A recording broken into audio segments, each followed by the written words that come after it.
गीता 18 के श्लोक नंबर 62 में भगवान स्वयं कह रहे हैं कि अर्जुन उस परमेश्वर की शरण में जा जिसकी कृपा से परम शांति व शाश्वत स्थान अर्थात सतलोक को प्राप्त होगा।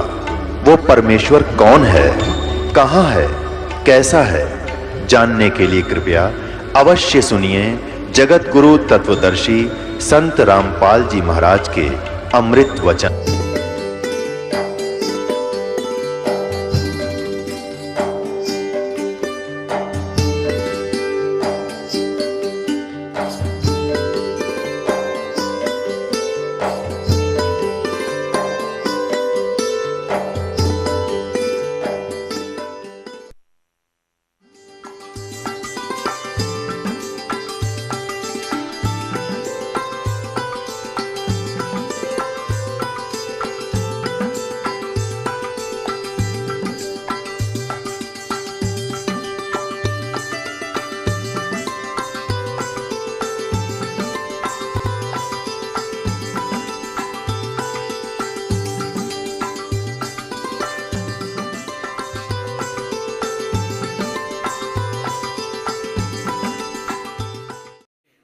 एक जैसे हीरो और हीरोइन, ये अभिनेता और अभिनेत्री अपने पेट के लिए चटक मटक करते हैं, डांस डूंस करते हैं, अच्छा मेकअप करके और फिल्म बनाते हैं। और ये भोले प्राणी युवा बच्चे उनको देख देख कर का वो मेरा फेवरेट हीरो है, वो मेरा फेवरेट हीरो है। टट्टू के फेवरेट है बताओ, वह नाचे कूदा अपने पेट के लिए, तुम उसके ऊपर आसक्त हो रहे हो। अब उनमें से कोई भी हीरो या हीरोइन, अभिनेता या अभिनेत्री इशार में या बरवाला में आ जा, देख इन जवान बच्चों की वहां समूह कितना कट हो जा, कितने इकट्ठे हो जाएंगे और नु देखेंगे वो खड़ा इतनी 1 किलोमीटर दूर मंच पर, वो खड़ा वह खड़ी देख, और सारा दिन धक्के खा के वापस आ जा। बता के ले आए उसने देख के। तो उसके ऊपर बेमतलब हम आसक्त होने की बीमारी हमारा वहां लगी थी। यू काल तो खड़ा अपना कर्म फोड़ने के लिए एक पैर पर खड़ा होकर तपस्या कर रहा था, और हम इसको देखकर इस पर आसक्त हो गए, अंदर से इसको चाहने लग गए। जैसे ये बालक अनजान बच्चे इन चटक मटक करने वाले एक्टरों के ऊपर आसक्त हो जाते हैं, और सारा नकली काम। तो परमेश्वर ने आदेश दिया, आकाशवाणी की कि बच्चों तुम इसकी तरफ ना देखो, अपना सावधान रहो। लेकिन हम ऊपर से तो ऐसे सावधान हो गए, पर अंदर से चाहते रहे। वो तो अंतर्यामी है। जब इसने 70 युग तक तप किया, तब परमेश्वर कबीर जी ने पूछा कि बोल ज्योति निरंजन तू क्या चाहता है। इस काल ने कहा, ब्रह्म ने कहा, शरपुरुष ने कहा कि पिताजी ये स्थान मेरे लिए थोड़ा है, अलग से मुझे कुछ स्थान दे दो। तो परमेश्वर कबीर जी ने उसके 70 युग के बदले प्रतिफल में 21 ब्रह्मांड दे दिए। जैसे एक धनी पिता अपने पुत्र को 21 प्लाट दे दे उसके हिस्से के अगले पकड़े। अब जब उसने 21 प्लाट मिल गए, 21 ब्रह्मांड मिल गए, इनमें कभी उसमें जा रहा है, कभी उसमें सैर सपट्टे कर रहा है। फिर इसने सोची इसमें कुछ कंस्ट्रक्शन हो, कुछ रचना हो इसमें। इसने फिर तप प्रारंभ किया, 70 युग तप फिर किया। तो प्रभु ने पूछा तू क्या मांगता है भाई। प्लाट मांगा था, प्लाट दे दिए, ब्रह्मांड दे दिए तेरे को। ये कहता पिताजी मुझे कुछ सामग्री दे दो, मटेरियल दे दो, मैं कुछ उसमें कंस्ट्रक्शन करूं, रचना रचूं। परमेश्वर ने, कबीर जी ने इनको इस काल को 5 तत्व और 3 गुण दे दिए। अगले बेटा खेल खिलौने थे। अब इसने फिर सोचा भाई मान ले इसमें मैं रचना भी कर लूंगा, मैं मकान भी बना लिया है, और उसमें बच्चे हैं नहीं तो एकला मकान में करूंगा क्या। तो इसने सोचा इसमें मेरे पास जीव आत्मा भी होनी चाहिए। फिर तब प्रारंभ किया, 64 युग जब इसने तीसरी बार तप किया तो परमात्मा ने पूछा, वो भाई क्या चाहता है? तेरे को जो मांगा था मैंने दे दिया, अब क्या चाहता है तू ज्योत निरंजन? इसने, क्योंकि हम परमात्मा के सामने सभी भिखारी हैं। आपने गीता जी अध्याय नंबर 15 के श्लोक नंबर 1 से 4 और 16-17 में देखा, ऊपर को जड़ वाला पूर्ण परमात्मा है संसार रूपी वृक्ष का, ऊपर को जड़ तो समझ लो पूर्ण परमात्मा है, और ये तीनों देवा शाखा हैं, और डार ये ज्योत निरंजन है। जड़ से खुराक चलती है, आहार चलता है, तना में आता है, तना से डार में, डार से शाखाओं में आता है, फिर पत्तों तक पहुंचता है। यानी सबका पालन करता, पूरे पेड़ का पालन करता जड़ होती है। तो हम सभी यहाँ के भगवान भी, और ये ब्रह्मा विष्णु महेश भी, और ये ज्योति निरंजन ब्रह्म भी, परब्रह्म भी, सभी उस परमात्मा के आगे भिखारी हैं।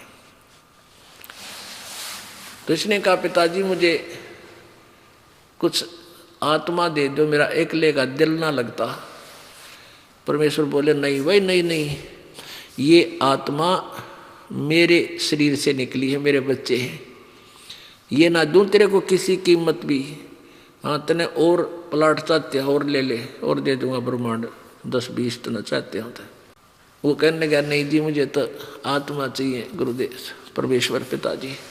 परमात्मा बोले, भाई एक बात है, क्योंकि परमेश्वर अंतर्यामी थे, जान चुके थे कि ये आत्मा जो इस पर आसक्त होगी है, ये पतिव्रता पद से गिर गई है, अब ये यहाँ रहने के योग्य नहीं रही, और यहाँ से ये जाना ही उचित है। इनका ना ओरा ने भी खराब करेंगे।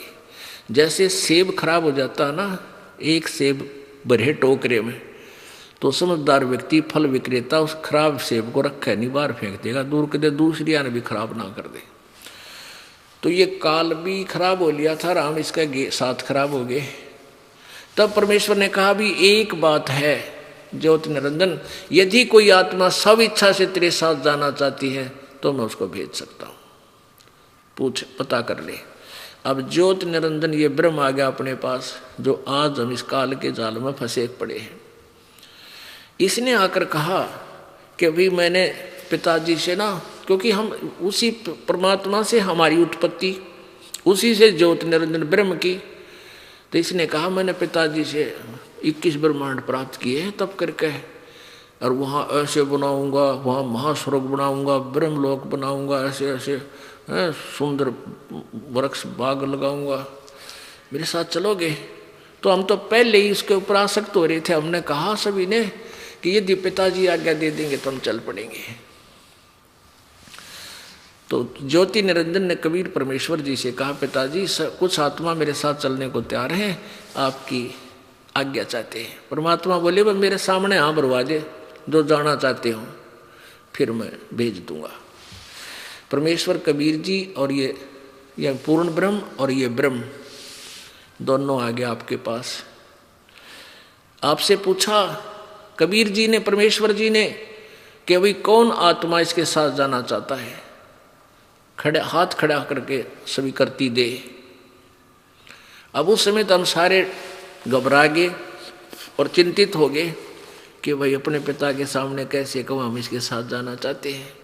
चुप, सन्नाटा छा गया। परमेश्वर ने कहा, रे ज्योत निरंजन, तू तो कह रहा था ये सभी चाहती हैं तेरे साथ जाना, कोई भी ना बोलता।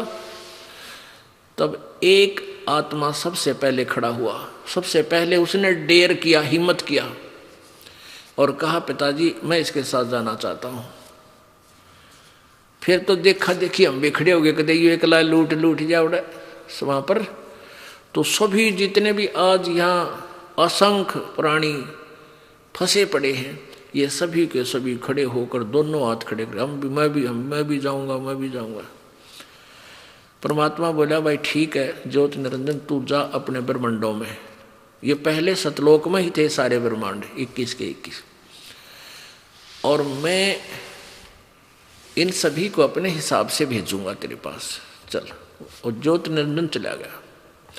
परमात्मा ने, परमेश्वर कबीर जी ने, सतपुरुष ने सबसे पहले जिस आत्मा ने स्वीकृति दी थी उसको एक लड़की का रूप बना दिया, युवा लड़की, युवती। और हम सभी को बीज रूप में, आत्मा रूप में कति सूक्ष्म बना के और अपने वचन से उस लड़की के शरीर में प्रवेश कर दिया। उसका नाम धरा आदि माया, अष्टंगी। आगे चल के वो दुर्गा कहलाई।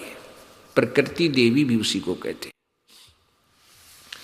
अपने पुत्र सहजदास से, उन 16 में से जो मुखिया थे, एक से कहा कि जा बेटा तू अपनी बहन को ज्योति निरंजन के पास छोड़ा, उसको बता देना कि मैं, परमेश्वर ने कहा कि जा बेटी अब तेरे को मैंने शब्द शक्ति दे दी है, वचन शक्ति। जितने जीव ज्योत निरंजन कहे तू वचन से बोल देना, उतने ही युवा बालक जैसे भी तू धारणा करेगी वैसे ही बच्चे वहां उत्पन्न हो जाएंगे। अब परमेश्वर ने अपने पुत्र सहजदास से कहा कि भाई तू जा और उसको बता देना ज्योति निरंजन को कि इस बहन के शरीर में, बेटी के शरीर में सभी जीवात्मा प्रवेश करती हैं जो तेरे साथ आना चाहती थी। और ये अपने वचन जितना तू कहेगा उतने जीव ये उत्पन्न कर देगी। एक बार वचन बोलेगी उतने ही सामने प्रकट हो जाएंगे। सहजदास ने जाके ज्योति निरंजन को बता दिया कि ये लड़की, ये प्रकृति देवी है, परमात्मा कबीर जी ने निर्मित की है, उस आत्मा की जो सबसे पहले तेरे साथ आना चाहता था। और इसके शरीर में सभी आत्माएं हैं, ये अपने वचन से तेरे सब जो है ना उत्पत्ति कर देगी, मानव जितने तू प्राणी चाहोगा। यूं कह के वो तो आ गया। कौन? जोग जी को सहजदास। अब युवा होने के कारण लड़की का रंग रूप निखरा हुआ था। अब ज्योति निरंजन के मन में दोष आ गया और उसने उस लड़की के साथ बलात्कार करना चाहा। अपनी आत्मा या बीमारी भी प्रत्येक प्राणी का है यहाँ, जो वहां से लगी थी, इस काल के लगी थी। और काल से ही आगे हम उत्पन्न हुए सारे, फिर दोबारा हमारे जो है ना बोर्न हुए हम। तो लड़की ने देख लिया कि इसके मन में दोष आ गया, हाव भाव देखे उसके बकवादों के।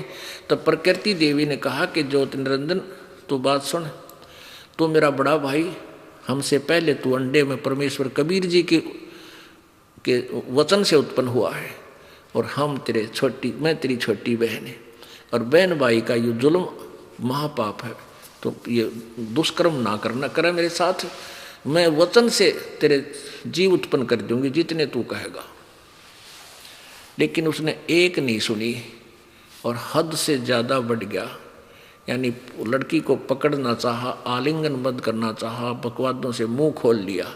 तो लड़की ने और कोई तरीका ना देखा अपनी इज्जत बचाने का, सूक्ष्म रूप धारण किया, इसके मुख के माध्यम से पेट में पहुंच गई। और वहां से पुकार की, हे परमपिता, हे परमेश्वर, हे गुरु पिताजी, मेरी रक्षा करो, मेरे साथ ऐसे ऐसे जो इसने करना चाहा, मैंने इसके पेट में शरण दे रखी है, मेरी रक्षा करो। अब परमात्मा कहते थारी होगी रक्षा, देखते जाओ कि एक रहेगा तुम्हारे साथ ही। अब परमेश्वर कबीर जी अपने पुत्र सहजदास का रूप बनाकर आए और कहा, सुन ले ज्योति निरंजन, तने जुल्म कर दिया इस सच्चे लोक में, ऐसा पाप, ऐसा अपराध। वो लड़की को उसका पेट चीर के लड़की बाहर निकाल दी और पेट फिर ऐसा कैसा कर दिया। वचन में बहुत बड़ी शक्ति होती है। ये आध्यात्मिक साइंस सुप्रीम है, सबसे सर्वप्रिय होती है। तो लड़की को बाहर निकाल दिया, वो एज इट इज युवा होगी। निरंजन से कहा कि सुन ले आदेश परमपिता का, आज के बाद तेरा नाम काल होगा, 1 लाख मानव शरीरधारी प्राणी तू नित खाया करेगा, 1.25 लाख की उत्पत्ति करेगा और निकल जाए यहाँ से, लेकर तेरे 21 ब्रह्मांड को आज से तुझे यहाँ से निष्कासित किया जाता है। अब वहाँ 21 ब्रह्मांड इतना कहते ही विमान की तरह चल पड़े। दुर्गा और काल दोनों इसके अंदर विराजमान थे। ये 16 शंख कोश की दूरी पर आकर ठहर गए, रुक गए, यानी यहां स्थिर हो गए, यहां फिर घूमना शुरू कर दिया उसी रेंज में। अब काल ने सोचा कि इसने जो करना था, मुझे जो दंड मिलना था वो मिल लिया, अब मैं मनमानी करूँगा। दुर्गा के साथ फिर उसने वही व्यवहार करना चाहा। दुर्गा ने फिर विनय किया कि मान जा मेरी बात, तू जुल्म ना करे। उसने हर तरीके से समझाना चाहा उस नालायक को कि पहले तो तू मेरा बड़ा भाई, मैं तेरी छोटी बहन, अब मैं तेरे पेट से बाहर आई हूँ, तेरी बेटी होगी, तो बेटी और बाप का ये जुल्म अच्छा नहीं। मेरे पास समझ शक्ति है, मैं तेरे जितने जीव तू कहेगा मैं बना दूंगी, उत्पन्न कर दूंगी। लेकिन इस काल ने कुछ नहीं देखा आगा पीछा। अब परमेश्वर कबीर जी ने एक और किया था कि इस लड़की को प्रजनन इंद्री नहीं लगाई थी। परमात्मा ये देखना चाहता था ये कहाँ तक गिर सकता है ज्योति निरंजन। तो इस काल ने अपने ही वचन शक्ति से, नख रेखा से, नाखूनों से ये प्रजनन इंद्री लगाई और फिर जबरदस्ती उससे शादी की। 3 पुत्र उत्पन्न किए। बड़े का नाम ब्रह्मा, बड़ा रजगुण ब्रह्मा, बीच वाला सतगुण विष्णु और तीसरा तमगुण शिव। अब पुण्यात्माओं, ये तो दास ने सुना दी मौखिक वर्बली कथा आपको, और इस कथा को सुनकर जो पहली बार सुन रहा होगा वो मन में पता नहीं कितने खरपतवार उसका पैदा होंगे, कितनी शंकाएं उत्पन्न होंगी। क्या चीज गपोड़ पेल दिया, घर की कथा गढ़ दी, ये हमने कदे सुना नहीं, कहीं पढ़ा नहीं। अब आपको सुना दिया, अरे पढ़ के भी दिखाई दूंगा। और परमात्मा ने 600 वर्ष पहले कहा था, धर्मदास ये जग बोराना और कोई न जाने पद निर्वाण, यही कारण मैं कथा पसारा, जग से कहिए वो राम नियारा। यही ज्ञान जग जीव सुनावो, सब जीवों का भरम नसावो। अब मैं तुमसे कहूँ चिताई, तेरे देवन की उत्पत्ति भाई। इन तेरे तीनों भगवाना का जन्म कैसे हुआ ये बताता हूँ। कबीर जी कह रहे, कुछ संक्षेप कहूँ गहुराई, सब संशय तुमरे मिट जाई। संक्षिप्त में बता दूंगा, तेरे सारे संशयों का नाश कर दूंगा। भरम गए जग वेद पुराना, आदि राम का भेद न जान्या। आदि राम का, सबसे पहले वाले प्रभु का किसी ने पता नहीं। राम राम सब जगत बखाने, आदि राम कोई बिरला जाने।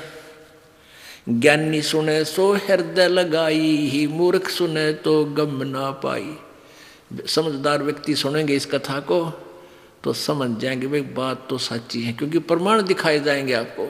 और मूर्ख सुने तो वो नहीं समझाने होगा, झूठ बोला झूठ बोला। किसके विषय में कहेंगे? परमात्मा क्या बता रहे हैं परमेश्वर कबीर जी? माँ अष्टंगी पिता निरंजन, ये जम दारुण वंशन अंजन। पहले कीन निरंजन राई, पीछे से माया उपजाई। ओए होए, कीन के माता पिता, माता अष्टंगी दुर्गा है, त्रिब्रह्मा विष्णु महेश की, और पिता ज्योति निरंजन है। और पहले कीन निरंजन राई, पहले ही अंडे से निरंजन को उत्पन्न किया और पीछे से या दुर्गा बनाई, माया उपजाई। पहले कीन निरंजन राई, पीछे से माया उपजाई। माया रूप देख अति शोभा, देव निरंजन तन मन लोभ्या। सुंदर लड़की देख के इस भगवान काल निरंजन का मन में दोष उत्पन्न हो गया, इस पर आसक्त हो गया। कामदेव धर्मराय सताए है, देवी को तुरंत धर खाए। सेक्स वश हो के काल ने ये जुल्म किया। पेट से देवी करी पुकारा, साहब मेरा करो उभारा। काल के पेट में तो दुर्गा ने पुकार की है, परमात्मा मुझे बचाओ। टेर सुनी तब हम ता आए, अष्टंगी को बंद छुड़वाए। सतलोक में कीना दुराचारी, काल निरंजन दीन नकारी। इसलिए इसको वहां से निकाला कि इसने ऐसा दुराचार किया था वहां पर। माया समेत दिया भगाई, 16 शंख कोस दूरी पर आई। अष्टंगी और काल अब दोई, ये मंद कर्म से गए बिगोई। अपने मंदे कर्म थे, गंदे कर्मों के कारण ये दोनों डूब गए। दुर्गा क्यों डूबी गई? सबसे पहले परमात्मा की विमुख हुई और काल पर आसक्त हुई, सबसे पहले स्वीकृति दी और काल ने वहां ऐसा जुल्म किया, ये दोनों मंद कर्म से गए बिगोई। धर्मराय को हिकमत की ना, नखरेखा से भग कर लीना। काल ने अपने नाखूनों से स्त्री प्रजनन इंद्री लगाई दुर्गा के। धर्मराय की ने भोग विलासा, दुर्गा को रही तब आशा। गर्भवती हुई ये अष्टंगी। 3 पुत्र अष्टंगी जाए, ब्रह्मा विष्णु शिव नाम धराए। ओह, ये दुर्गा ने 3 पुत्र उत्पन्न किए, ब्रह्मा विष्णु महेश इनके नाम रखे गए। 600 साल पहले परमेश्वर कबीर जी ने ये अमृत ज्ञान दिया था जो सदग्रंथों में आपके रूबरू किया जाएगा। और पुण्यात्माओं, ये अनाड़ी ऋषि मह ऋषि व नकली ब्राह्मण जो क्या करते हो, तो जुला अशिक्षित दानक है, वो क्या जाने भगवान के बारे में, वो संस्कृत नहीं जानता। अरे ये संस्कृत जानना काट रहा की टाट, ना गीता का बेरा, ना वेदों का ज्ञान, ना पुराणों के बारे में जानकारी आज तक हमें नहीं दी गई। 3 पुत्र अष्टंगी जाए, ब्रह्मा विष्णु शिव नाम धराए। 3 देव विस्तार चलावे, इनमें यो जग धोखा खावे। ये काल के 3 पुत्र, ये देवता सतिथि उत्पत्ति सतिथि और संहार करके कहते ये यहाँ का सारा डमडमा ये चला रहे हैं और इन्हीं को भगवान मान के ये सारा जग इन्हीं में धोखा खा रहा है।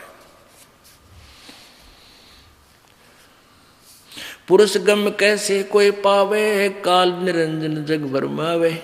परमात्मा के बारे में कैसे जान सकते हैं? ये काल झूठे ज्ञान से इनको परिपूर्ण कर देता है अपने दूत भेज भेज के। 3 लोक अपने सुत दीन्या, सोन निरंजन बासा लीन्या। अलख निरंजन सुन ठेकाना, ब्रह्मा विष्णु शिव भेद न जाना। अब ये क्या करता है कि जब ये पुत्र उत्पन्न होते हैं, दुर्गा से जन्म लेते हैं, इनको कोमा में भेज देता है, यानी इनको अचेत कर देता है। और ऐसे ही जब ये युवा होते हैं तब तक इनको अचेत रखकर ही इनकी परवरिश करता रहता है। युवा होते ही इनको सचेत कर देता है। इनको खुद नहीं मालूम हम कितना उत्पन्न हो गए, कौन हमारा पिता है, कौन हमारी माँ है। तो वो ज्योत निरंजन कहते हैं, उसको भी ये नहीं समझ सके कहाँ है वो आज तक। और परमात्मा बताओगे वो आपको न्यारा न्यारा दाना दाना गिन के। 3 देव सो उसको ढावे, निरंजन का वह पार न पावे। आज तक ये ब्रह्म को खोज रहे हैं, ब्रह्मा विष्णु महेश तपस्या करके, वो ना पाता इनको। आखिर में ये लिख दे, सब कह देते हैं वो तो निराकार है, क्योंकि उसने कसम खाई है, उसने प्रतिज्ञा की है कि मैं कभी किसी के सामने प्रकट नहीं होऊंगा अपने वास्तविक रूप में। ऐसी कसम खाई है। आगे कहानी बताऊंगा। और ये प्रमाण गीता जी अध्याय नंबर 7 के श्लोक 24 और 25 में है कि काल कहता है ये मूर्ख मनुष्य समुदाय मेरे अटल अनुतम वो घटिया नियम को नहीं जानते कि मैं किसी के सामने व्यक्त एज इट इज रूप में व्यक्त रूप में नहीं आता, मैं आकार में कभी नहीं आता, मैं गुप्त रहता हूं, अपनी माया से छुपा रहता हूं। अलख निरंजन बड़ा बटपारा, 3 लोग जीव कीन आहारा। ब्रह्मा विष्णु शिव नहीं बचाए, सकल खाए पुन धूर उड़ाए। तिनके सुत हैं तीनों देवा, अंदर जीव करते हैं सेवा। इन तीनों के कहते हैं, दिन दोनों के 3 पुत्र हैं, ब्रह्मा विष्णु महेश। और ये बॉडी आत्मा ज्ञानहीन प्राणी, इन को भगवान मान के इनकी पूजा करे। गुण तीनों की भक्ति में ये भूल पड़ो संसार। कह कबीर निज नाम बिना कैसे उतरे पार। गुण तीनों गुण का ये विस्तारा, धर्मदास मैं कहूँ पुकारा।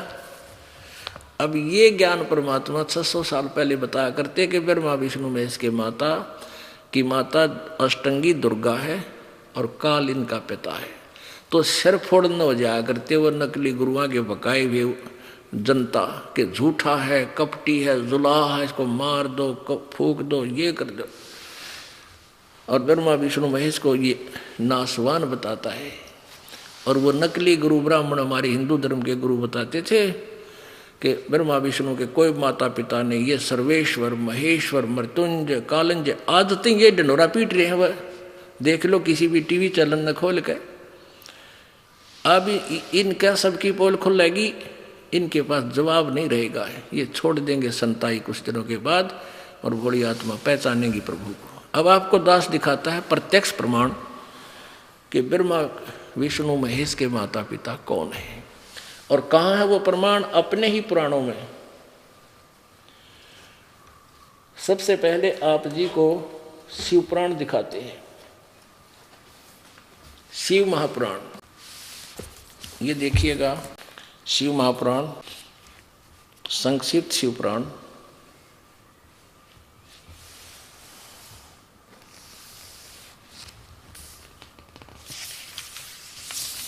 संक्षिप्त शिव पुराण। इसके संपादक है हनुमान प्रसाद पोदार। ये कहाँ से छपा है? गीता प्रेस गोरखपुर से। पुणात्माओं, गीता प्रेस गोरखपुर से प्रकाशित जो पुस्तक है वो पवित्र हिंदू समाज को मान्य है, नो डाउट, कोई संदेह की गुंजाइश नहीं है कि जो इसमें लिखा हो फाइनल है। प्रकाशक है और मुद्रक गीता प्रेस गोरखपुर, गोविंद बनु कार्यालय, कोलकाता का संस्थान। अब इसके 98वें पृष्ठ से आपको दिखाना प्रारंभ करते हैं। देखिएगा, ये है रुद्र संहिता और संक्षिप्त शिवपुराण, पृष्ठ 98। नीचे देखिए, इसका रुद्र संहिता का 5वां अध्याय। अपने पुत्र नारद की यह बात सुनकर लोक पितामह ब्रह्मा वहाँ इस प्रकार बोले। 5वां अध्याय समाप्त हुआ। ये छठा प्रारंभ हुआ। ब्रह्मा जी ने कहा, ब्रह्मन देव शिरोमणे, तुम सदा समस्त जगत के उपकार में ही लगे रहते हो। तुमने लोगों के हित की कामना से ये बहुत उत्तम बात पूछी है। जिस समय समस्त चराचर जगत नष्ट हो गया था, सर्वत्र केवल अंधकार ही अंधकार था। न सूर्य दिखाई देते थे, न चंद्रमा, अन्य ग्रहों का और नक्षत्रों का भी पता नहीं था। न दिन होता था न रात, अग्नि पृथ्वी वायु और जल की सत्ता भी नहीं थी। उस समय तत् ब्रह्म, इस श्रुति में जो सत्य सुना जाता है एकमात्र वही शेष था। ये 99वें पृष्ठ पे आपने पढ़ा। अब 100 पे देखना।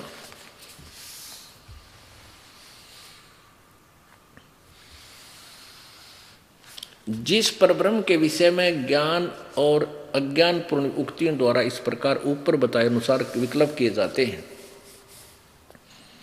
उसने कुछ काल के बाद द्वितीय की इच्छा प्रकट की। उसके भीतर एक से अनेक होने के संकल्प उदित हुआ।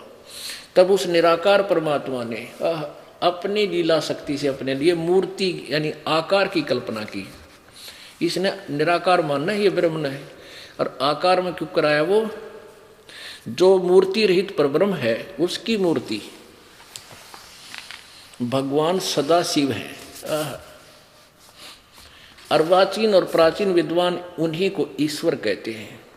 उसमें एकाकी रहकर स्वेच्छा अनुसार विहार करने वाले उन सदाशिव ने अपने विग्रह से यानी शरीर से स्वयं ही एक स्वरूप भूता शक्ति की सृष्टि की, जो उनके अपने श्रीअंग से कभी अलग होने वाली नहीं थी।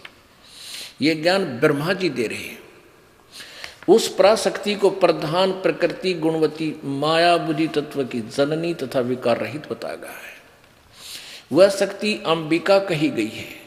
उसी को प्रकृति, सर्वेश्वरी और त्रिदेव जननी, तीनों देवताओं की माता, नित्य और मूल कारण भी कहते हैं। सदाशिव द्वारा प्रकट की गई उस शक्ति की 8 भुजाएं हैं। ये दुर्गा है और इसमें लिखा है कि सदाशिव ने अपने शरीर से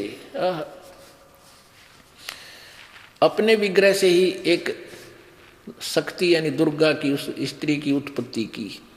अब का ब्रह्मा ने, अब विचार सुनिए, परमेश्वर कबीर जी आए थे सर्वप्रथम 21 ब्रह्मंडा में। तो सबसे पहले काल के साथ उनका कहा सुनी हुई, उसके बाद ब्रह्मा के लोक में आए। ब्रह्मा को मालिक ने यह सृष्टि रचना सुनानी चाहिए। उसने कुछ तो परमात्मा से सुनी हुई वो कहानी, लेकिन बाद में त्याग दिया। काल ने उसको इतना दबाव दे दिया कि ये झूठा है, इसकी बातों में मत आना, अंदर प्रेरणा करके। तो ब्रह्मा ने कुछ तो परमात्मा से सुनी हुई बात और कुछ अपने गपौड़, वह सारे मिला के अपने से पहले की जो कथा सुनाई है, यानी जब ये कमल के फूल पर बैठा था, उत्पन्न हुआ, उससे पहले की जो कहानी है ये कैसे बता रहा है। ये परमेश्वर कबीर जी से सुनी हुई कुछ अपनी मिला के, और उसके बाद फिर ये ठीक बोल रहा है। अब देखो, अपने विग्रह से सदाशिव यानी काल ने अपने शरीर से एक शक्ति की सृष्टि की जो उनके श्रीअंग से कभी दूर होने वाली थी। उसी को उसी पराशक्ति को प्रधान प्रकृति गुणवती माया बुद्धि तत्वों की जनित था विकार रहित बताया गया। वह शक्ति अंबिका कही गई है। और उसी को प्रकृति सर्वेश्वरी त्रिदेव जननी नित्य और मूल कारण भी कहते हैं। सदाशिव द्वारा प्रकट की गई काल के शरीर से निकली हुई उस शक्ति के 8 भुजा हैं, यह अष्टंगी है। आगे देखो, नाना प्रकार के आभूषण उसके श्री अंगों की शोभा बढ़ाते हैं। वह देवी नाना प्रकार की गतियों से संपन्न है और अनेक प्रकार के अस्त्र शस्त्र धारण करती है कि वही। आगे देखो, एकाकिनी होकर भी वह माया संयोग वसात अनेक हो जाती है। जो वो सदाशिव है, वे जो सदाशिव हैं उन्हें परम पुरुष ईश्वर शिव शंभु और महेश्वर कहते हैं। अब देखो 101 100 आपने पढ़ लिया। अब 101 पर, वे अपने सारे अंगों पर भस्म रमाए रहते हैं। उन काल रूपी ब्रह्म ने, सदाशिव कहो चाहे काल रूपी ब्रह्म कहो, एक ही समय शक्ति के साथ, ये नाथ नहीं है, शक्ति यानी दुर्गा के साथ शिवलोक नामक क्षेत्र का निर्माण किया। 21 में ये ब्रह्मांड के ऊपर ब्रह्मलोक में उस उत्तम क्षेत्र को काशी कहते हैं। वह परम निर्वाण का या मोक्ष का स्थान है जो सबके ऊपर विराजमान है। वे प्रिया और प्रियतम शक्ति और शिव रूप, शिव यानी पति और पत्नी रूप में, शक्ति यानी दुर्गा और ये काल जो परमानंद स्वरूप है उस मनोरम क्षेत्र में नित्य निवास करते हैं। काशीपुरी परमानंद रूपणी है। मुने शिव और शिवा ने यानी काल और दुर्गा ने प्रलय काल में भी कभी उस क्षेत्र को अपने सानिध्य से मुक्त नहीं किया। आगे देखियो, देवर से एक समय उस आनंद वन में रमण करते हुए शिवा और शिव के मन में, दुर्गा और काल के मन में यह इच्छा हुई कि किसी दूसरे पुरुष की सृष्टि करनी चाहिए, यानी कोई बच्चा उत्पन्न कराए, जिस पर यह सृष्टि संचालन का महान भार रखकर हम दोनों केवल काशी में रहकर इच्छा अनुसार विचरे और निर्वाण धारण करें। ऐसा निश्चय करके शक्ति सहित दुर्गा के साथ सर्वव्यापी परमेश्वर शिव ने यानी काल ने अपने वाम भाग के 10वें अंग पर अमृत मल दिया, यानी पति पत्नी व्यवहार किया। और फिर तो वहाँ से एक पुरुष प्रकट हुआ, एक बालक उत्पन्न हुआ, उसका नाम के रखा। अब देखियो 102 पृष्ठ पे संक्षिप्त शिवपुराण। तदंतर संक्षिप्त सुनाएंगे। अब उस काल ने कहा, शिव ने कहा, वत्स व्यापक होने के कारण तुम्हारा विष्णु नाम विख्यात हुआ। अब ये 6वां अध्याय यह समाप्त हो गया। अब रुद्र संहिता का और 7वां यह प्रारंभ होता है 103 पे। अब यहाँ ब्रह्मा जी कहते हैं देवर से, नारद को बता रहा है ब्रह्मा जी, तत्पश्चात कल्याणकारी परमेश्वर शाम सदाशिव ने पूर्ववत प्रयत्न करके मुझे अपने दाहिने अंग से उत्पन्न किया, यानी उसी तरह जैसे दुर्गा और काल ने दोनों के संयोग से विष्णु उत्पन्न हुआ, उसी तरह मेरी भी उत्पत्ति हुई। अपने आत्मा वही सदग्रंथ है जो परमात्मा 600 वर्ष पहले बताया करते, और ये संस्कृत के जानने वाले विद्वान कहलाने वाले अज्ञानी वह कहते थे ब्रह्मा विष्णु महेश तो अजर अमर है, इनके कोई माता पिता नहीं है। अब यहाँ आपने देखा कि अनुवादकर्ता ने थोड़ी सी गड़बड़ी कर दी। इसने सोचा शिव से शिव की उत्पत्ति कैसे लिखूं, कैसे अनुवाद कर दूं, लेकिन मूल संस्कृत में स्पष्ट है। फिर भी इसमें आपको दिखाते हैं 110 पृष्ठ पे कि ब्रह्मा विष्णु महेश से अलग चौथा है वो काल। ये 9वां अध्याय रुद्र संहिता का शिव पुराण, ये 110 पृष्ठ संक्षिप्त शिव पुराण। इस प्रकार ब्रह्मा विष्णु और रुद्र इन तीनों देवताओं में गुण हैं, यानी रजगुण ब्रह्मा, सतगुण विष्णु, तमगुण शिव जी, परंतु शिव गुणातीत माने गए हैं। वो चौथा, यानी इन तीनों से अलग है ये काल, ये सदा शिव, ये इसका पुत्र है शिव, अपने स्वरूप में इसने उत्पन्न किया है। अब ये और प्रमाण क्लियर आपको देंगे ये सिद्ध करने के लिए कि ये ब्रह्मा विष्णु महेश से अलग है और ये ब्रह्मा विष्णु महेश इसके बेटे हैं। अब देखना, यही शिव पुराण, ये विद्वेश्वर संहिता अध्याय नंबर 10, इसमें देखिएगा। एक बार ब्रह्मा और विष्णु जी का झगड़ा हो गया। किस बात पे? ब्रह्मा जी कहता है मैं तेरा बाप, विष्णु जी को विष्णु कहता मैं तेरा बाप, दोनों का झगड़ा हो गया, युद्ध हो गया। तो इस काल ने इनके बीच में एक तेजों में स्तंभ खड़ा कर दिया, बहुत लंबा चौड़ा। ये लड़ना तो भूल गए, फिर इसके ऊपर नीचे जाके इसका भेद जानना चाहा इन्होंने। अब ज़्यादा ना कह के हम सिर्फ अपना प्रसंग जारी रखेंगे। ब्रह्मा और विष्णु ने पूछा प्रभु उस काल से, सृष्टि आदि 5 कर्तों के लक्षण क्या है, ये हम दोनों को बताइए। भगवान शिव बोले, यू काल बोला, मेरे कर्तव्यों को जान समझना अत्यंत गहन है, तथापि मैं कृपा करके तुम्हें उनके विषय में बता रहा हूँ। ब्रह्मा और ये अच्युत यानी ये विष्णु सृष्टि, पालन और संहार, तिरोभाव और अनुग्रह, ये मेरे 5 ही जगत संबंधी कार्य है और जो नित्य सिद्ध हैं। संसार की रचना का जो समय है, आरंभ है, उसको सर्ग या सृष्टि कहते हैं। ये काल बता रहा है ब्रह्मा विष्णु को, पुत्रो ए बेटो, तुम दोनों ने तपस्या करके प्रसन्न हुए मुझ परमेश्वर से सृष्टि और सतिथि नामक 2 कृत्य प्राप्त किए। सृष्टि ब्रह्मा को, सतिथि विष्णु को, और फिर क्या कहे ये दोनों तुम्हें बहुत प्रिय है। और इसी प्रकार मेरी विभूति स्वरूप रुद्र और महेश्वर में, अब देखो 2 तो ये ऊपर ब्रह्मा विष्णु हो गए और ये महेश्वर, रुद्र और महेश्वर ये न्यारे हो गए। मेरी विभूति स्वरूप रुद्र और महेश्वर में 2 अन्य उत्तम करते हो, संहार और तिरोभाव मुझसे प्राप्त किए हैं, परंतु अनुग्रह नामक कृत दूसरा कोई नहीं पा सकता। रुद्र और महेश्वर ने अपने कर्तव्यों को नहीं भूला, इसलिए मैंने इनके लिए अपना समानता प्रदान की। अब ये क्या कहता है कि वे रूप और वेश, कर्तव्य, वहन, आसन और आयुध आदि में मेरे ही समान ही हैं। रुद्र और महेश्वर कहते, काल कहता मेरे समान है, मेरे जैसे ये वेशभूषा रखते हैं, लेकिन मैं इनसे न्यारा हूँ। मैंने पूर्व काल में अपने स्वरूप भूत मंत्र का उपदेश किया था जो ओंकार के रूप में प्रसिद्ध है।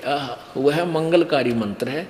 सबसे पहले मेरे मुख से ओंकार प्रकट हुआ था, ओम नाम, जो मेरे स्वरूप का बोध कराने वाला है। ओंकार वाचक है, मैं वाच्य हूँ। यह मंत्र मेरा स्वरूप ही है। प्रतिदिन ओंकार निरंतर स्मरण करने से मेरा ही सदा स्मरण होता है। सिद्ध हो गया कि ओम मंत्र इस काल का है। इन सभी अवयवों से एकीभूत होकर परवण यानी ओम नामक एक अक्षर हो गया। गीता जी अध्याय नंबर 8 के श्लोक नंबर 13 में गीता ज्ञानदाता काल श्री कृष्ण में प्रवेश करके बोल रहा है, ओम इति एक अक्षरम व्यवहारन माम अनुसमरण ये प्रयाति तजन देहम सयाति परमाम गतिम। इसे सिद्ध हो गया कि ये काल है, ब्रह्म है, और ब्रह्मा विष्णु इसके पुत्र है। पुण्यात्माओं, अब आगे आपको कहाँ दिखाएं? अब देवी दुर्गा पुराण में दिखाते हैं। इस देवी पुराण में अब ये क्या कारण है, ये क्या करता है, थोड़ा सा वर्बली मौखिक सुनाएंगे, फिर ये पवित्र पुराण आपके रूबरू करेंगे। ये क्या करता है काल? इसने अपने एक ब्रह्मांड के ऊपर कति सर्वोपरि स्थल पर एक ब्रह्मलोक बना रखे है। उसमें नकली अलखलोक, नकली सतलोक और अगामी लोक और अकय लोक, अनामी लोक की रचना कर रखी है कि कहीं कभी कोई आके और ऊपर के लोकों के बारे में बताएगा तो ये भोली आत्मा, मैं उनको यहीं सेट कर लूँगा, उनको बहका दूंगा, ये अलख लोक है, ये अगम लोक है, अनामी लोक है, ये सतलोक है। और उससे भी पार इसने वो जिसको काशी बताया है वो स्थान बना रखे। ये क्या करता है, इसने आपको एक चित्र दिखाते हैं एक ब्रह्मांड का, उसके बाद ये आपके सारी कहानी समझ में आवेगी। एक ब्रह्मांड का लघु चित्र देखें, ये देखिएगा एक ब्रह्मांड का लघु चित्र, ये एक ब्रह्मांड का एक लघु चित्र, ये देखिएगा, ये एक अंडे की शेप में है पूरा ब्रह्मांड, ये देखिएगा, ये एक अंडे की यानी एलिपिकल शेप में है, इसलिए इसको अंड भी कहते हैं, इसको ब्रह्मांड भी कहते हैं। पिंड शरीर को भी, शरीर भी इसी का रूप है, शरीर के अंदर ये सब रचनाएं आप टेलीविजन की तरह देख सकते हो अपने कमलों में, इसलिए पिंड ब्रह्मांड अंड इसी को कहते हैं अंड।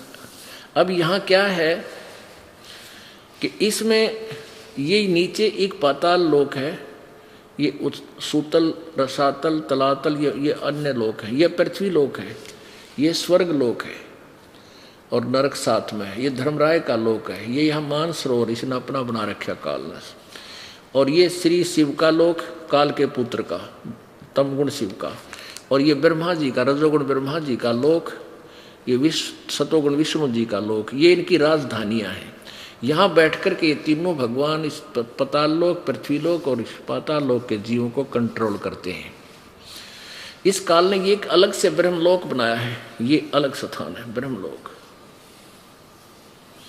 इसमें यहाँ इसने एक महास्वर्ग बनाया है अलग से, ये इसमें इस महास्वर्ग का राजा महेंद्र का द्वीप महाइंद्र, ये फिर नकली सतलोक, नकली अलखलोक, नकली अगमलोक, नकली अनामी लोक यहाँ बना रखे हैं।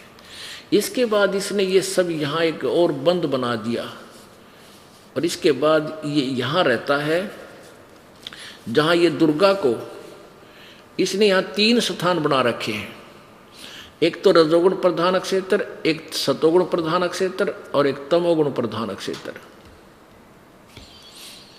अब इसमें जब ये इस सतोगुण प्रधान रजोगुण प्रधान क्षेत्र में आते हैं, दुर्गा को ये सावित्री रूप बना लेता है और स्वयं ब्रह्मा रूप धारण कर लेता है। तो इस वेशभूषा में ये दोनों होते हैं, तो इन दोनों के संयोग से जो पुत्र उत्पन्न होता है वो रजोगुण युक्त हो जाता है और उसका नाम ये ब्रह्मा रख देते हैं। ये एक एक गुण युक्त कैसे बनाए जाते हैं, ये स्थान अब ध्यान से सुनिए।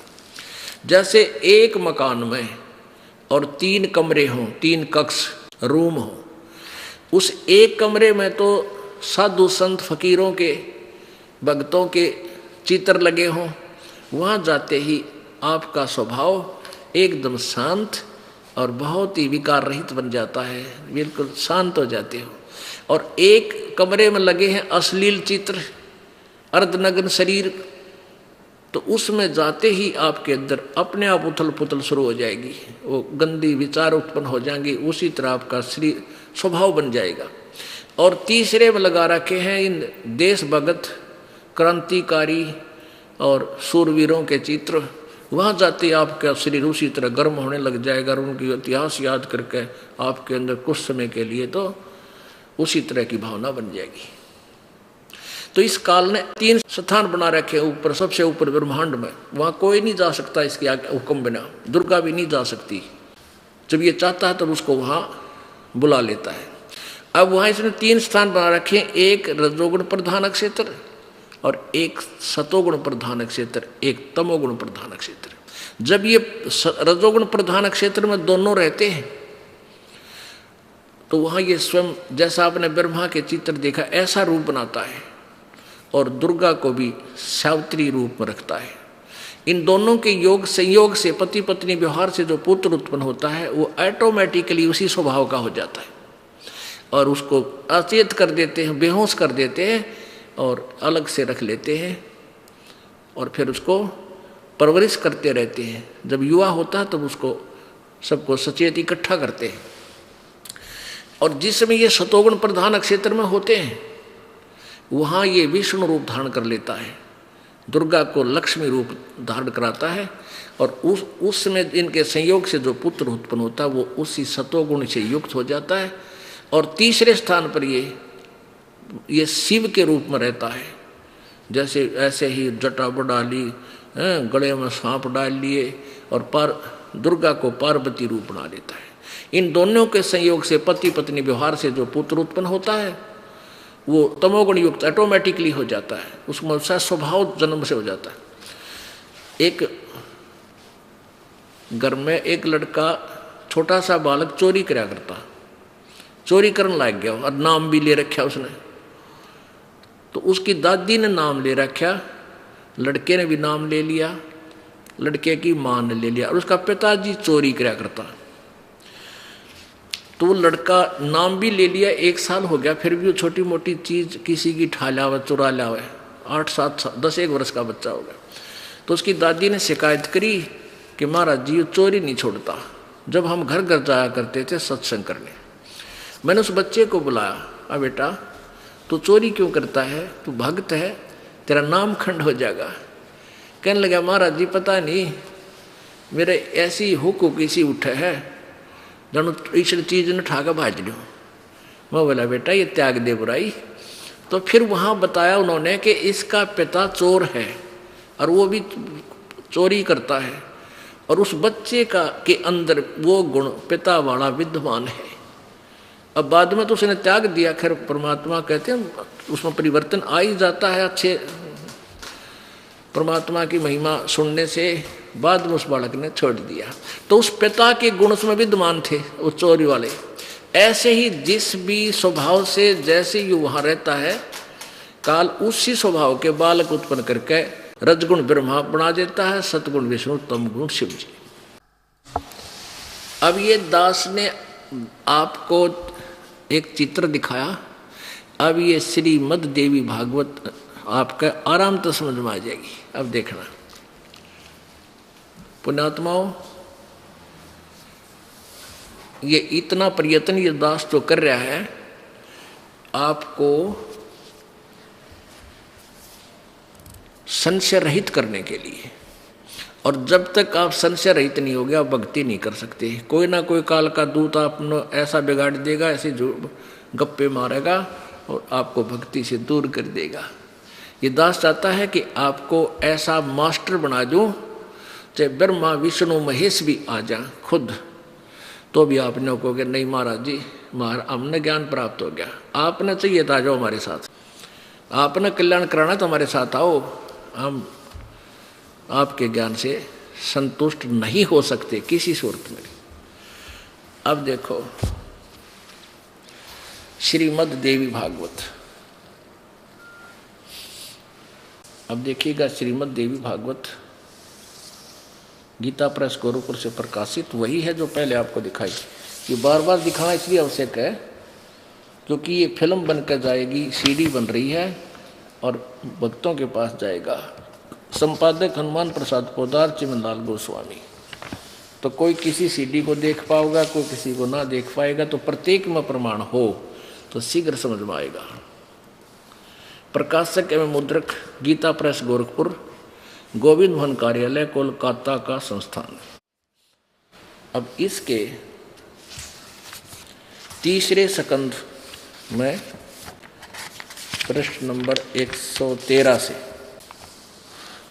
श्रीमद् देवी भागवत तीसरा सकंद पृष्ठ 113 है। जन्मे जय ने पूछा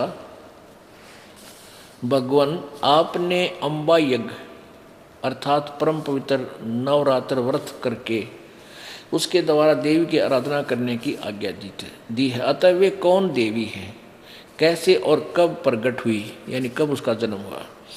उनके पधारने का क्या उद्देश्य है तथा वे किन गुणों से विभूषित है, अम्बा यज्ञ किस प्रकार होता है, उसका कैसा स्वरूप है। ब्रह्मन साथ ही विस्तार पूर्वक ब्रह्मांड की उत्पत्ति भी कही है, क्योंकि भूदेव ब्रह्मांड के विषय में जो कुछ कहा गया है वह जैसा जो है वे सभी बातें आप जानते हो। मैंने सुना है ब्रह्मा विष्णु और रुद्र ये 3 सगुण देवता हैं। अब स्पष्ट कह रहा है, ये जन्मेजय व्यास जी से पूछ रहा है कि मैंने सुना है ब्रह्मा विष्णु और रुद्र यानी महेश ये सगुण देवता हैं, यानी रजगुण ब्रह्मा है, सतगुण विष्णु, तमगुण शिव जी। आगे देखो, कर्म से सृष्टि पालन और संहार कार्य उत्तरदायित्व इन पर रहता है। परमानंद पराशर नंदन व्यास जी, अब मैं इनके विषय में विस्तार पूर्वक सुनना चाहता हूँ, आप बतलाने की कृपा करें। व्यास जी कहते, राजन तुम्हारी बुद्धि बड़ी विशाल है। अभी तुमने जो पूछा कि ब्रह्मा आदि की उत्पत्ति कैसे हुई, अब ब्रह्मा आदि माने ब्रह्मा विष्णु महेश की उत्पत्ति कैसे हुई, सो वह महान कठिन विषय है। इसमें अनेक प्रश्न उठ जाते हैं। यही प्रश्न पूर्व समय में मैंने नारद जी से किया था। मैंने कहा, मुने आप बुद्धिमान हैं और मुझे यह बताने की कृपा कीजिए कि इस विस्तृत ब्रह्मांड के प्रधान कर्ता कौन है। मुनिवर, यह ब्रह्मांड कहाँ से उत्पन्न हो गया। दिविजवर, साथ ही यह भी बताइए कि यह ब्रह्मांड विनाशशील है अथवा रहने वाला। इसकी रचना करने वाला 114 पृष्ठ, करने वाला कोई एक है अथवा अनेक है।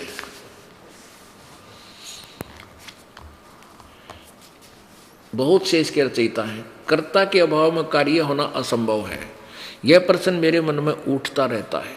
कुछ लोग भगवान शंकर को परम कल्याण कारक मानकर जगत का रचैया बतलाते हैं। वे कहते हैं कि देवाधिदेव भगवान शंकर अविनाशी पुरुष हैं, उनका कभी जन्म और मरण नहीं होता। वे आत्मा में रमण करने वाले हैं, वे देवताओं पर भी उनका शासन रहता है। तीनों गुण रहते हुए भी उनसे वे निर्लिप्त रहते हैं। वे संसार रूपी सागर के उद्धार करने के लिए सदा तत्पर रहते हैं। अतः वे सृष्टि सत्य और संहार के आदि कारण हैं। दूसरे लोग भगवान विष्णु की प्रशंसा किया करते हैं।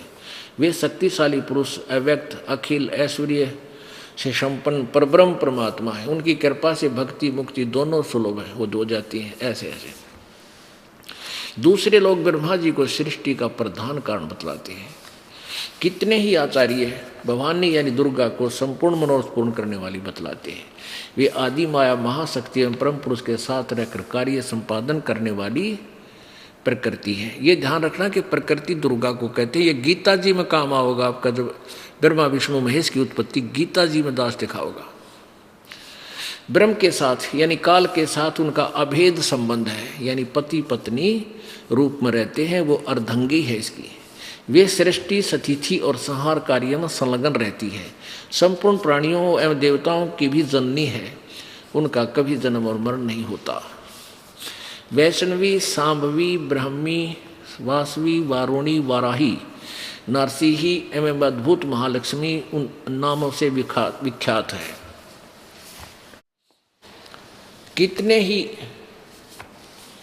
कितने श्रेष्ठ मुनि कहते हैं कि जो निरंजन, निराकार, निर्लेप, निर्गुण, अरूप एवं व्यापक ब्रह्म है, उनसे जगत की सृष्टि हुई है। कहीं कहीं वेद और उपनिषद में भी वे ही ब्रह्म तेजों में बतलाए गए हैं।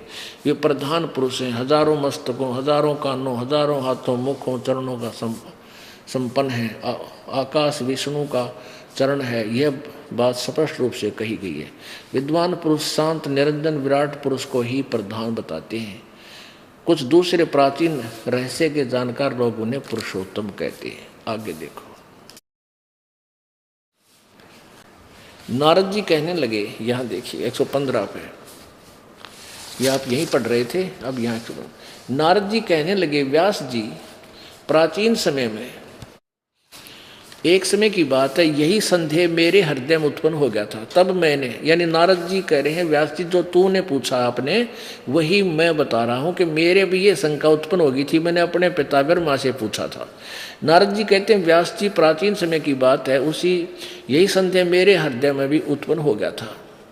तब मैं अपने पिता अमित तेजस्वी ब्रह्मा जी के स्थान पर गया, उनसे इस विषय में, जिस विषय में तुम मुझसे पूछ रहे हो उसी विषय में मैंने पूछा। कहा पिताजी आप संपूर्ण ब्रह्मांड, यह संपूर्ण ब्रह्मांड कहाँ से उत्पन्न हुआ? विभो आपने सम्यक प्रकार से इसकी रचना की है, या तो क्या आपने इसकी रचना की है अथवा विष्णु इसके इस विश्व के रचयिता हैं, या शंकर ने इसकी सृष्टि की है। जगत प्रभु आप विश्व के आत्मा हैं, सच्ची बात बताने की कृपा करें। देखियो अब नारद जी ने पता है क्या सच्ची बतानिया कोई नहीं। पिताजी भी गपोड़ पे लगा, तन्यों का है पिताजी सच्ची बताइए, कदे झूठ मिला दे। अब जब तक इंसान के पास पूरा ज्ञान नहीं होगा कहीं ना कहीं तो झूठ मिलानी पड़ेगी उसने। तो इसलिए नारद जी कहे सच्ची बात बताइए, कदे गपोड़ पेल दो। ये देख, सच्ची बात बताने की कृपा करें। किन देवताओं की पूजा करनी चाहिए तथा कौन देवता सबसे बड़ा है? ब्रह्मा जी ने कहा बेटा इस प्रश्न का मैं क्या उत्तर दूं, यह प्रश्न बड़ा ही जटिल है। महाभाग तुम भगवान विष्णु से इसका समुचित समाधान पा सकते हो। फिर भी महामते इस संसार में कोई भी रागी पुरुष ऐसा नहीं है जिससे यह रहस्य विदित हो। जिसे जो त्यागी, अहंकार रहित एवं ईर्षा शून्य है वही इसके रहस्य को जान सकता है। फिर भी बताता है ब्रह्मा, क्या बता रहा है? पूर्व काल में जल ही जल था, सर्वत्र जल ही जल था, स्थावर जंगम जितने प्राणी हैं उनमें कोई भी नहीं थे। तब कमल से मेरी उत्पत्ति हुई। उस समय मुझे सूर्य, चंद्र, वृक्ष तथा पर्वत कोई भी वस्तु कोई भी दिखाई नहीं पड़े। 116 पृष्ठ पे कोई नहीं दिखाई पड़े। मैं कमल की कणका पर बैठकर विचार करने लगा, उस अगाध जल में मैं कैसे उत्पन्न हो गया, कौन मेरा रक्षक है तथा इस प्रलय काल में सृष्टि और संहार करने वाला कौन विशिष्ट पुरुष है। कहीं भी स्पष्ट रूप से भूमि भी नहीं दिखाई देती जिस पर यह जल टिका हो। यह कमल कैसे उत्पन्न हो गया? यों विचार करके मैं जल में उतरा। 1000 वर्ष तक पृथ्वी की खोज करता रहा, अन्वेषण करता रहा। इस पर भी मुझे उस जल का कहीं और छोर नहीं मिला। इतने में आकाशवाणी हुई, तप करो तप करो। इस काल ने ये और एक खुट्टा ठोक दिया, यह इसको कह दिया कि तप करो तप करो। तब मैंने तपस्या आरंभ कर दी। कमल पर बैठकर ही 1000 वर्ष तक मैं तप करता रहा। फिर उसी समय सृष्टि करो ऐसी आकाशवाणी सुनाई पड़ी। उसे सुनकर मैं बड़े आश्चर्य में पड़ गया। सोचा कि किसकी सृष्टि करूं अथवा मेरा क्या कर्तव्य है।